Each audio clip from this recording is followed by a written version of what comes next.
Welcome to Learning Life Skills Together.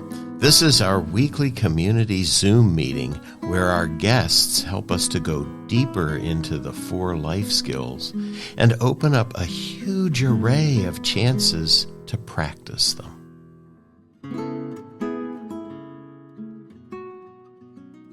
Hello, everyone, and welcome to our weekly Zoom meeting number 38 with Gina Strauss of the Center for Nature-Informed Therapy. Now, when we have people who practice our 4 skills sort of at a professional level, I like to ask them to offer a practice for us. So since we're recording this, it will be a practice that will last and last and that you can come back to. So Gina, please. Okay, thank you so much for the opportunity. So I'm inviting us all to take a little pause wherever we are, and we're going to do a little bit of a noticing in the space where we are. So if we're outside, if we're inside, just kind of slowing down and taking a little bit of a pause to look around your room or the space where you are. So taking your time to turn your head and notice what is in the space with you. So maybe paying attention to the colors that you see, the shapes, the textures, noticing any patterns. And maybe there's something in your noticing that draws your eye. And if so, you can allow yourself to pause there while you take that in.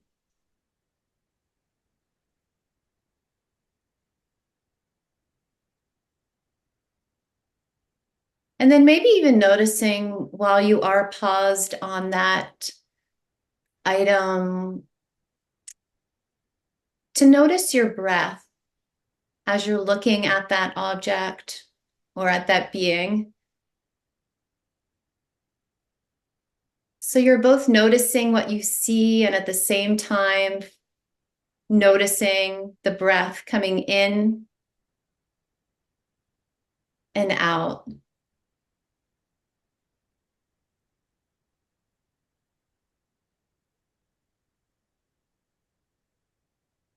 And then taking a little bit more time to notice again your space. And maybe this time connecting with an element of nature. So maybe it's a plant. Maybe it's a pet. Maybe even it's the wood of a piece of furniture or even a glass of water. And taking a little pause to focus your attention there.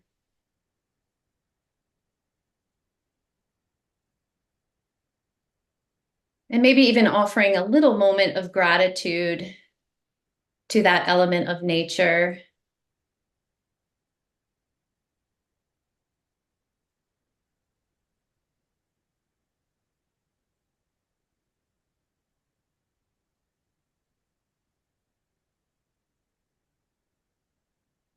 And again, noticing your breath coming in and out while you're looking at that element.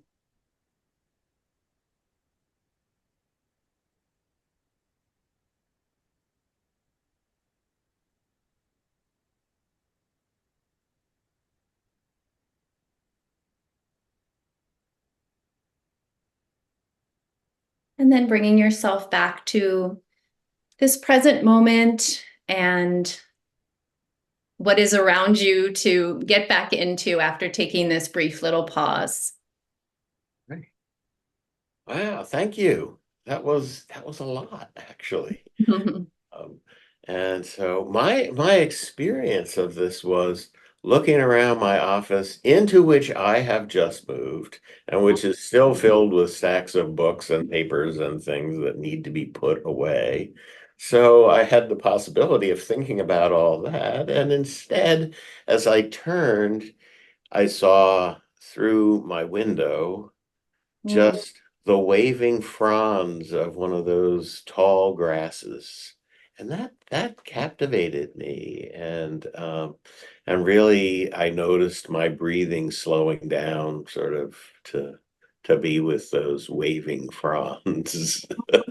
mhm, mhm. And yeah, and then looking back, I'd already gone outside. So I found nature inside on the cover of a book, which has some very tall trees and the Northern Lights Mm. on the cover. And so that was really quite beautiful and captivating in its own right. Right, right. Yeah, just as a Yeah. picture. And Yeah. a lot of times we can get so busy and caught up on focusing on, our thoughts or what's right in front of us with emails or other kinds of things when that book has probably been there the whole time, right? And Right. you're active intentionally noticing that you were able to really like connect with something a little bit bigger. Yeah. Yeah, absolutely. And so I know, in my own practice and guidance, I often have an experience of the practice that I'm guiding.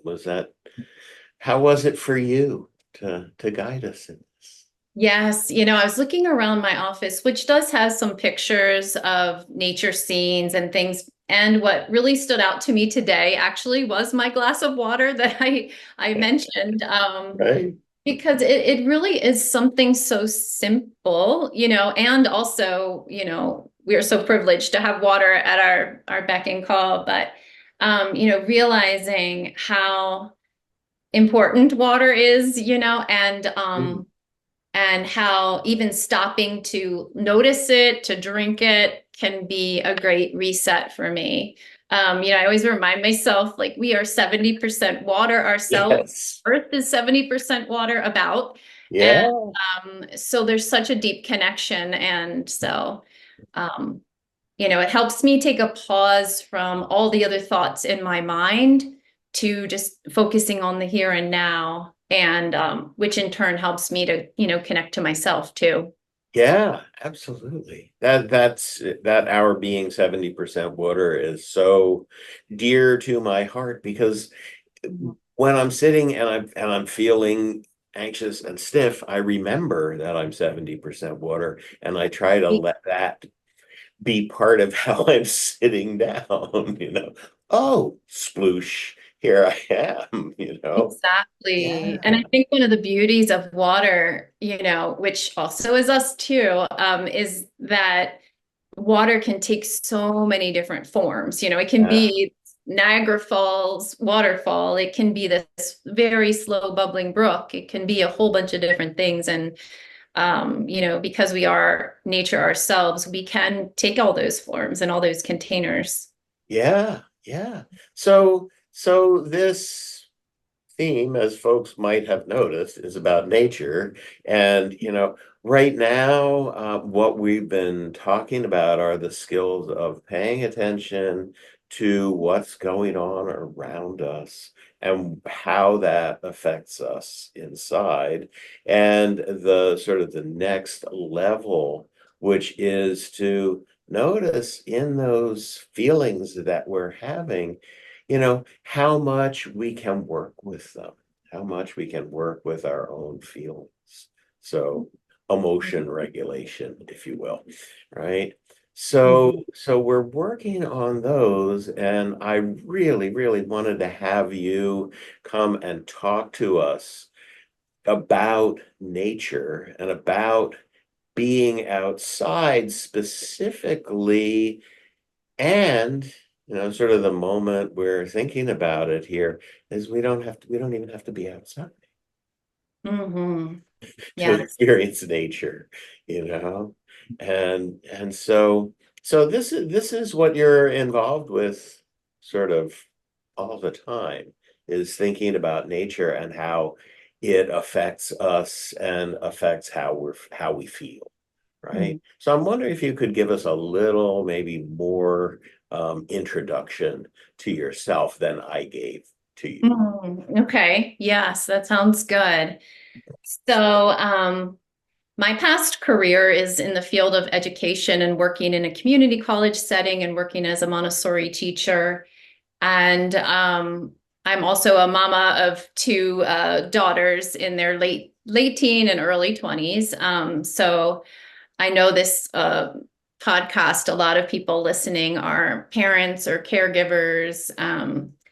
And so about 4 years ago, actually 5 years ago, I was looking to do something a little bit different and I started building on a previous counseling degree and and started to pursue this work again of being a therapist.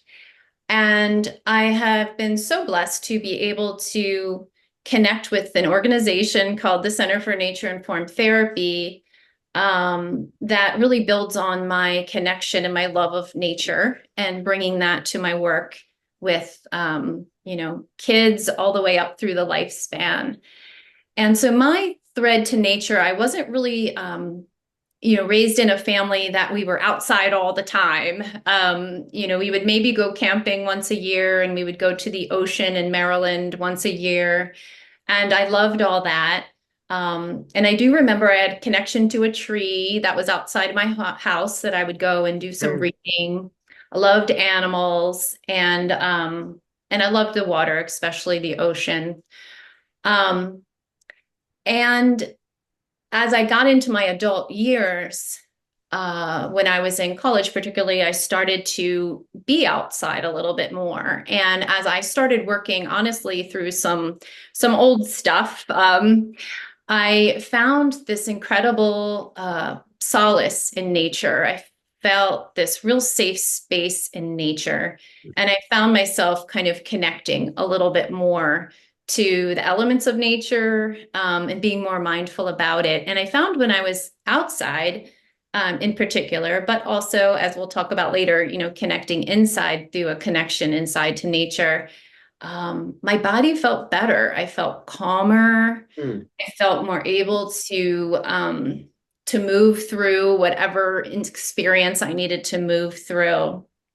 And so um, I feel really, and this has just continued to build and build and build. And in my training as a nature informed therapist, in starting to understand the science and the research behind it, has kind of built upon this inner connection that I already felt.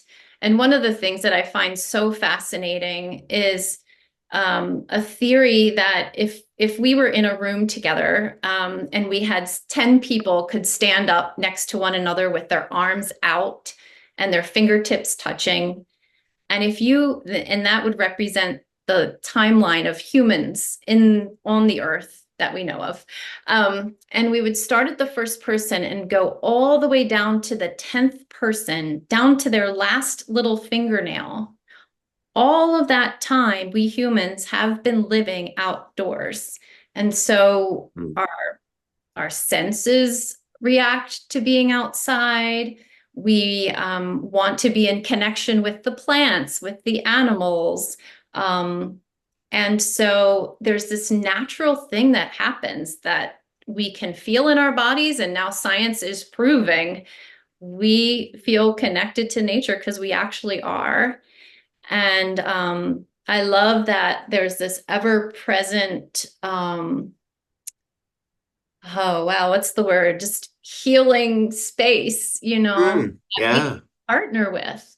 And I think especially as parents and caregivers and anybody else, um, you know, it's so nice to have a partner in our work, you know, and in the things that we do. Yeah, yeah. So nature working with us and working on us kind of Hmm. same time. Yeah, yeah. Yes. But And help us balance ourselves. right. And it really is a body-based thing that happens. Our nervous systems naturally relax when we are exposed to the color green, because it's the easiest for our eyes to process. It's right in the middle of the Mm. wavelength of light. And so it gives the front part of our brain a little bit of a break because it's easiest to see. Our bodies naturally respond to bird song and to water sounds and to wind going through the trees. And so even without even trying, our nervous systems are calming down.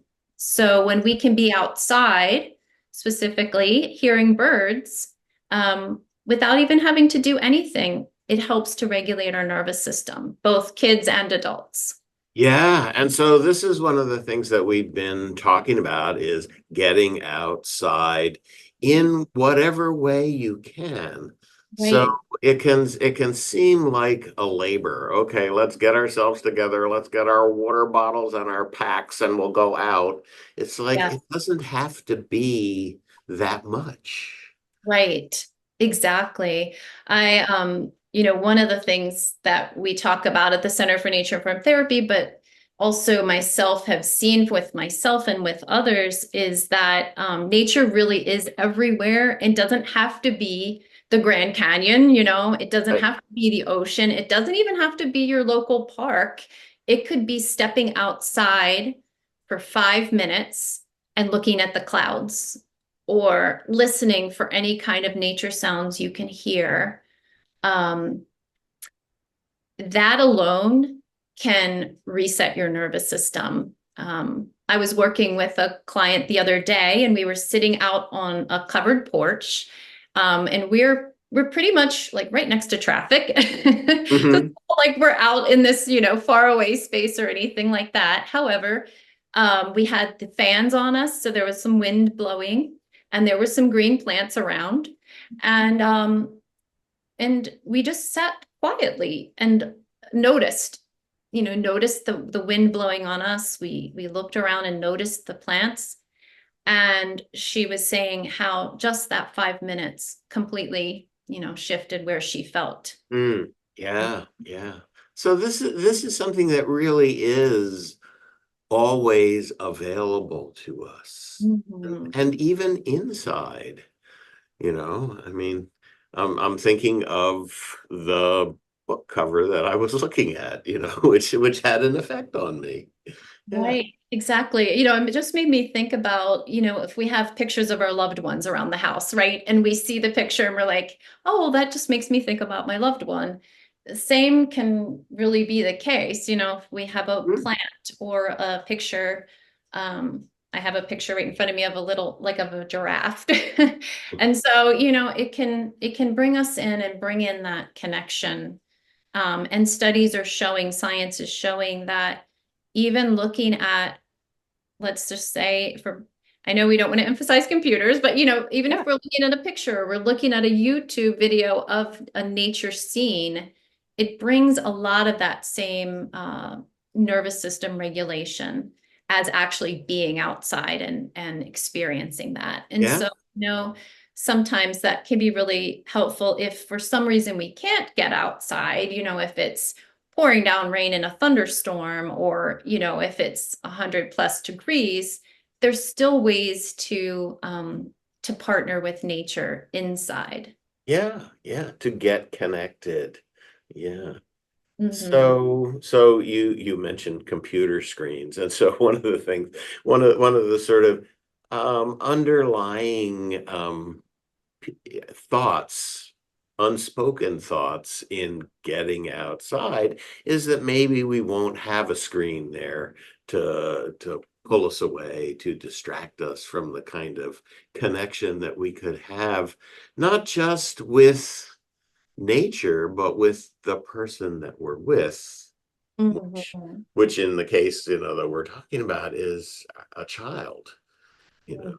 And so I wonder if you have some thoughts or some facts about people's relationships when they're paying that kind of attention that we do in nature, Hmm. opposed to the kind we do in our living rooms with screens going.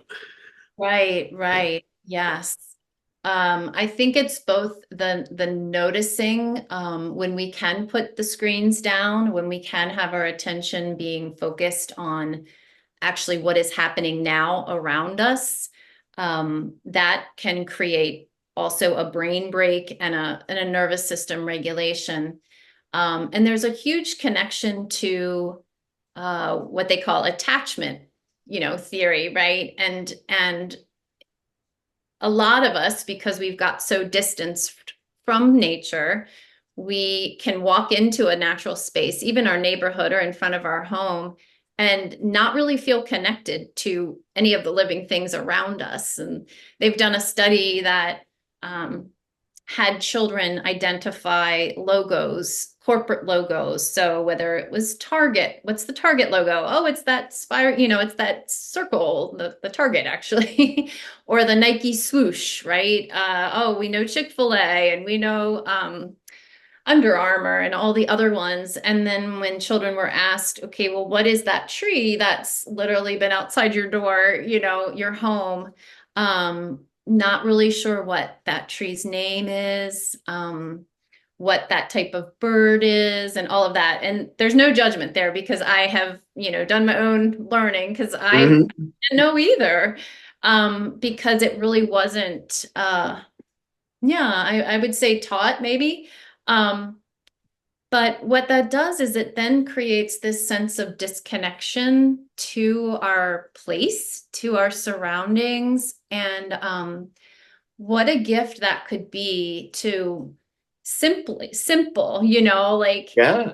let's figure out what tree is this that's right outside of our house. And then we can notice that tree in the summer, in the fall, in the winter, in the spring. How does that change? How does the, maybe what is this bird here?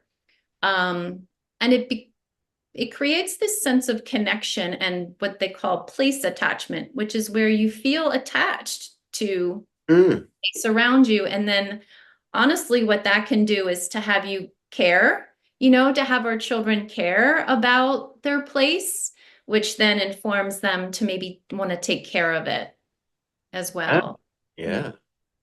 Yeah, I love that. And it sort of reminds me of, who are the people in your neighborhood? And there's the question of who are the birds in your neighborhood and who are the who are the animals in your neighborhood? And so to sort of expand that connection.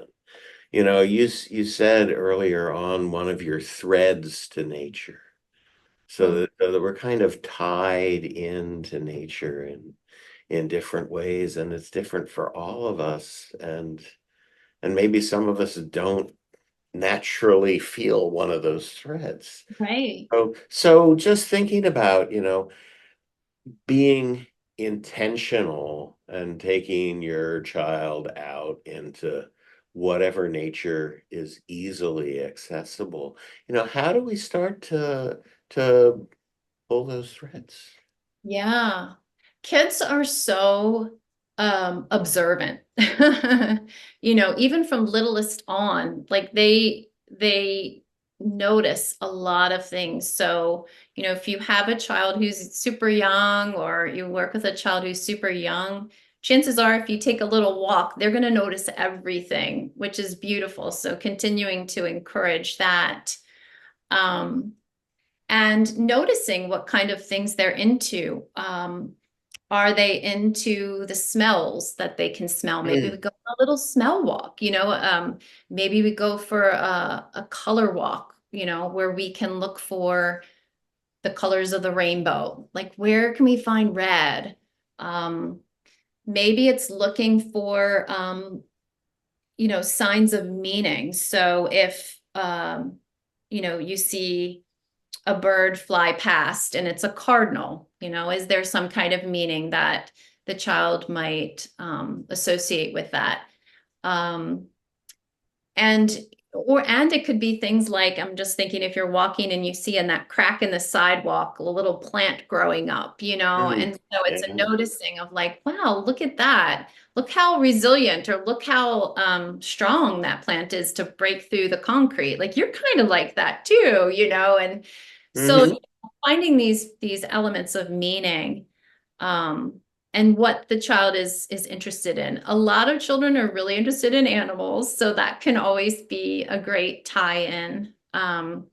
And cloud gazing is super fun. So even if you're outside and you can look up, and then, it's a great lesson too in different perspectives. So maybe looking up at the clouds, you see something and the child sees something else, and you can share that, which is very fun. And at the same time, you can say, wow, we're looking at the same thing and we see different. And that's great. And so that then can help them in the future to realize people can look at the same situation and see something different. Yeah. Mm. Mhm. Yeah. Wonderful. So just again, this going out for 5 minutes. I mean, that's Yes. and all of these things are possible, and all of these things, sort of build connection to nature, which is one of those attachments that's really valuable, as well as the attachment with the parent or carer who's doing this with the child. So yeah, very cool. And I think, for parents or for caregivers, that um, being a role model is so important. And maybe it's for you as a parent or caregiver, finding your own thread so that you feel the connection, and then you can Hmm. bring that energy and that joy to the child as well. Yeah, yeah, It is so easy.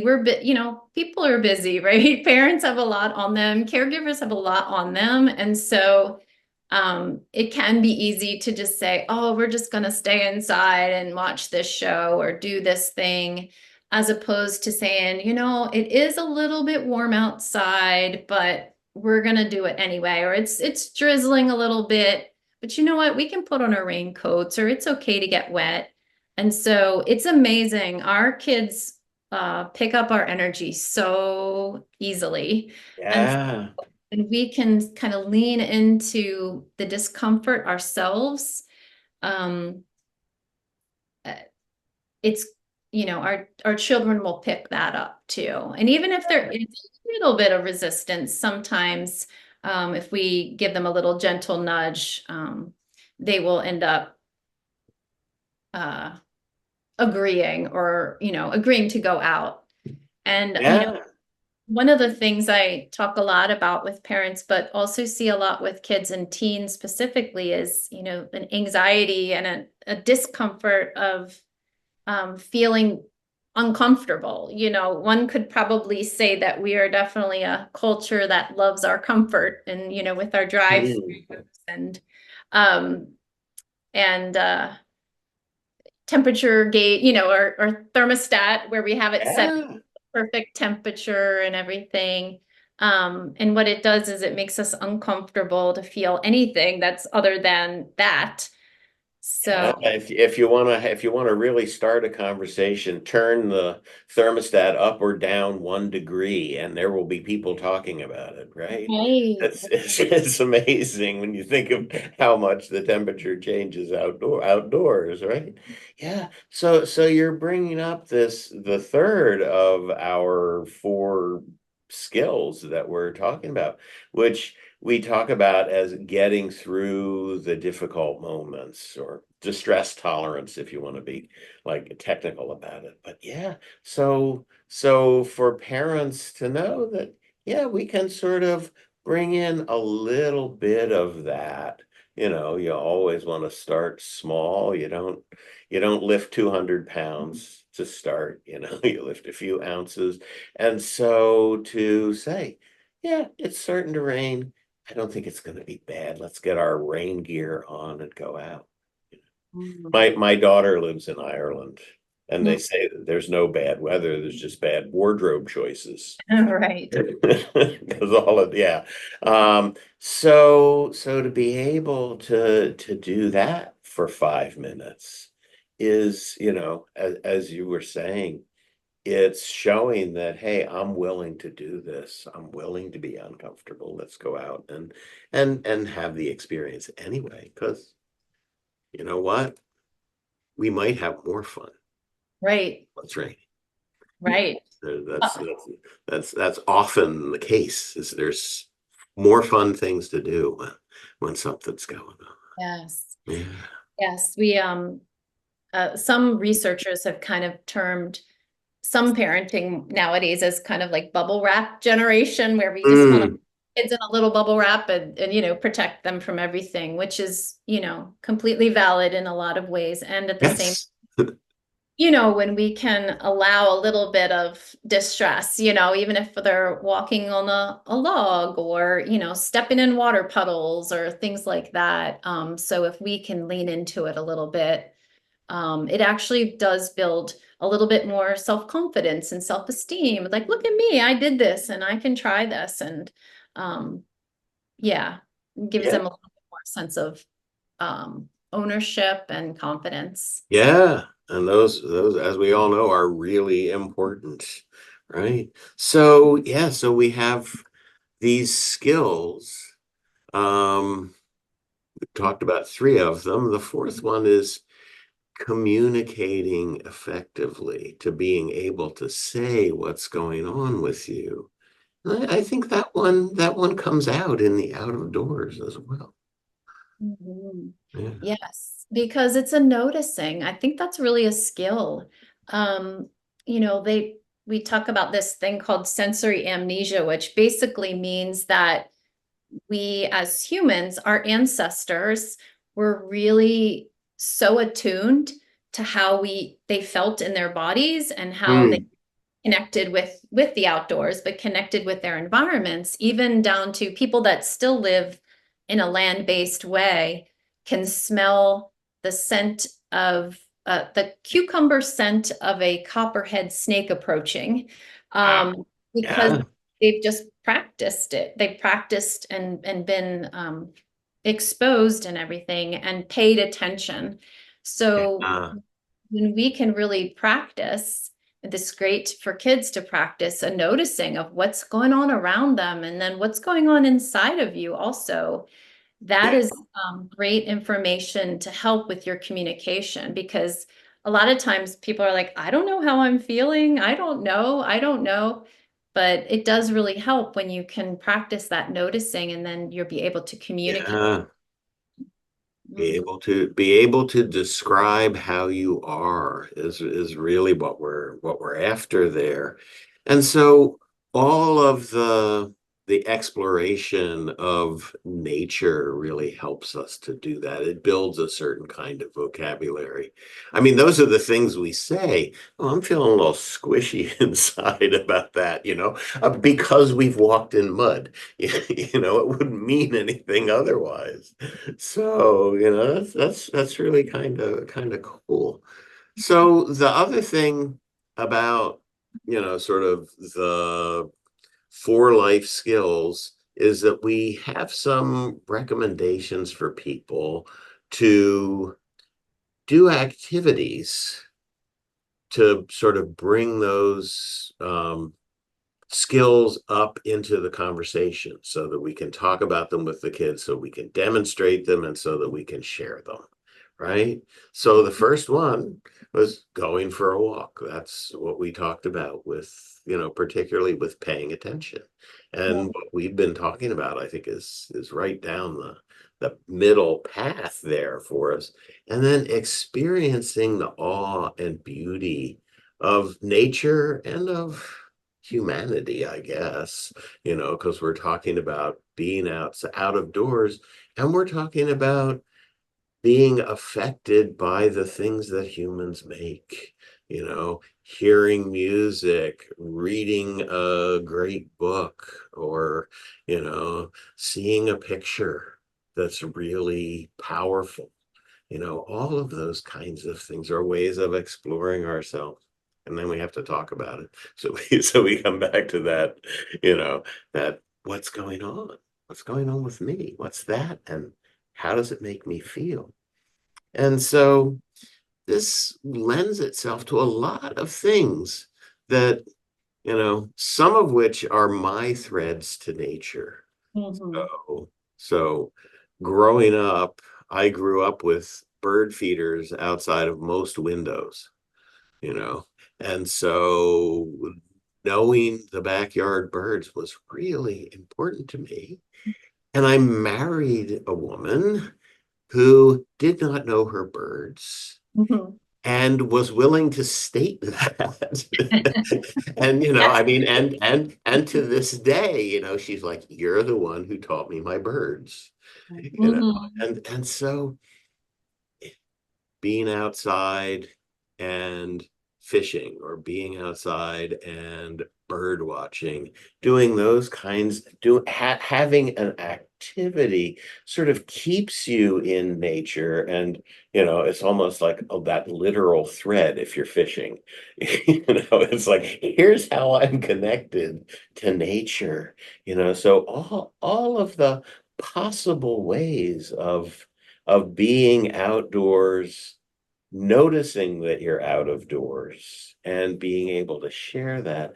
These are the things that we're really trying to bring to people's attention, because it doesn't really cost anything. And Yes. it's really easily available, as you were saying, the plant growing up between the cracks in the sidewalk. This Right. is nature, you know. Right. Yes. So yeah. And also, on walks or other ways, other activities, even a little collection. Kids love to collect things. So that's another Mm. thing. You Yeah, each time you go for a walk, or maybe there's a couple on one time, and making a little collection of nature objects, not necessarily cutting the flower down, but right. found items, found things on the ground. And that again is something you could have a little nature collection. So, people have talked about, oh, I love to collect rocks that are shaped like hearts, or I really like pine cones, or other kinds of things like that is a nice activity that you could do with a Yeah, child. yeah. Um, build on maybe their thread is, I love collecting things. Yeah, and even noticing how those things change over time. So having the collection, and oh, you know what? I was interested in pine cones, but now look what I'm doing. Look what I've got. So even getting back together with the collection, Mhm. spending time with it and see what you learn. It's, Right. yeah, And also, I wanted to just mention too, as you mentioned, awe. Um, that's such a beautiful thing to be with your child, or a child, to experience something together. So if you see, two little squirrels running around and running up a tree, like that can really spark a sense of awe for the child to witness that. And then it's something that the two of you have witnessed together. yeah, Um, see a nest with an egg, a robin's egg or something inside of it, that can bring out a sense of awe, which also brings this sense of connection of, look what we saw together. So it just made me think about when you were talking about awe, and awe can be really found in a lot of places, including music and art, and even birth and all that kind of stuff. At the same right, time, yeah, nature is a place that there are a lot of awe-inspiring things happening, like sunsets or sunrises or seasonal changes and all that kind of stuff too. yeah, yeah.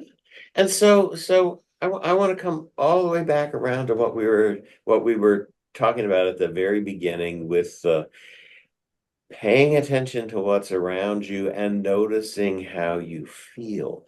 And so how does that play into this? How do we do that with our kids? How do we sort of highlight, oh, we've been outside for 10 minutes. What's it like for you? You know? Mhm. How do we do that without being like didactic? Without being, Right, now let's look at the outcome of what we've just done. How, right. how do we make it something natural that, the kids realize, oh my goodness, look what we've done. Mm-hmm. Yeah, I think firstly, is noticing it in yourself, as Mm, a parent and caregiver, and maybe yeah, even just saying it yourself, like, wow, we've been outside for this time. I feel a little bit more relaxed, or, ooh, I feel like I can breathe a little bit deeper. And sometimes it's just leaving it at that, because again, mhm, you're a role model and your kids are hearing you say that. And maybe it is a checking in. of how they feel coming back in, right? Or a noticing like, wow, I noticed whatever it is, you were a little bit sad or crying when we left, or you were a little angry Mm, when we went outside and now you seem really more relaxed. Is that true? Or, that kind of thing. yeah, yeah, Mhm, mhm. perfect. Yeah. So cool. So our practice, so to speak, for 38 of these recordings has been to ask our guests for a watchword or a word of wisdom for us to sort of grab hold of and remember what we've been talking about, remember what we've been saying, and maybe even act on. Hmm. Yeah, the word that's coming to me is presence, meaning like being present in the moment, and really how impactful parents and caregivers can be in their child's life, obviously. And kind of the presence that you bring to helping your child notice what's going on, the presence that you bring to help them notice, like you just said, what's going on in their body, um, I think is a really beautiful practice. And so, yeah, utilizing, I would say, and connecting with this partner of nature, and Mm, also we use pronouns of like people pronouns for nature, so kind of partnering with her presence, with nature's presence also. Nature mm, is yeah, all around us and always there for us. So yeah, recognizing that and connecting with nature's presence in any way that works best for you. Mhm. wonderful. So that's a great word, presence, and I am thinking about Mother Nature now, Mm. and how mothers can be present in our lives all the time, even when they're long gone, as in my case, still present in a way. So wonderful. Wonderful to talk with you about this, Gina. Thanks so much for sharing your wisdom and knowledge on this. Thank you so much. It's been a pleasure. Mhm.